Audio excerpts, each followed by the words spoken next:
ನಮಸ್ಕಾರ, ಫ್ಲೋರಾ ಫುಡ್ಸ್ಗೆ ಮತ್ತೊಮ್ಮೆ ಸ್ವಾಗತ. ಮಣ್ಣೆತ್ತಿನ ಅಮಾವಾಸ್ಯೆ ಪೂಜಾ ಯಾಕೆ ಮಾಡ್ತೀವಿ, ಅದರ ಮಹತ್ವವೇನು ಅನ್ನೋದನ್ನು ನೋಡೋಣ. ಈಗ ಎತ್ತುಗಳು ಮತ್ತು ಗೋಮಾತಾ ಅಂತ ಹೇಳಿ ದೇವರ ಸಮಾನವಾಗಿ ನಾವು ಅವರನ್ನು ಪೂಜಿಸ್ತೇವೆ.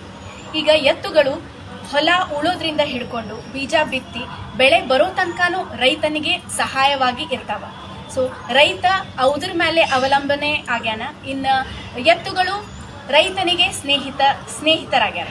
ಹಿಂಗಾಗಿ ಅವಿಲ್ಲದ ನಮಗ ಬೆಳೆ ಸಿಗೋದಿಲ್ಲ. ಆದ್ರಿಂದ ಇಡೀ ವರ್ಷ ನಮಗ ಬೆಳೆ ಬರ್ಬೇಕಂತ ಹೇಳಿ ಅವು ಸಹಾಯ ಮಾಡ್ತಾವಂತ ಹೇಳಿ ಮಣ್ಣೆತ್ತಿನ ಅಮಾವಾಸ್ಯ ದಿವಸ ನಾವು ಅವರು ಪೂಜಾ ಮಾಡ್ತೀವಿ. ಹಿಂಗ ನಾರ್ತ್ ಕರ್ನಾಟಕ, ಉತ್ತರ ಕರ್ನಾಟಕದೊಳಗೆ ಏನ್ ಮಾಡ್ತೀವಿ ಅಂತಂದ್ರೆ ಎತ್ತುಗಳನ್ನ ಮುಂಜಾನೆ ಸ್ವಚ್ಛಗೊಳಿಸ್ತಾರ, ಸ್ನಾನ ಮಾಡಿಸ್ತಾರ, ಅದ್ರ ಕೋಡುಗಳಿಗೆ ಬಣ್ಣ ಹಚ್ತಾರ, ಅಲಂಕಾರ ಮಾಡ್ತಾರ. ಹೆಂಗೆ ನಾವು ದೇವ್ರನ್ನ ಅಲಂಕಾರ ಮಾಡ್ತೀವಿ, ನಮ್ಮ ಮಕ್ಕಳ ಬರ್ತ್ಡೇ ಇದ್ದಾಗ ಹೆಂಗೆ ಅವ್ರನ್ನ ಅಲಂಕಾರ ಮಾಡ್ತೀವಿ, ಆ ಥರ ಅವರು ತಮ್ಮ ಎತ್ತುಗಳನ್ನ ಮಕ್ಕಳ ಥರ ನೋಡ್ತಾರ.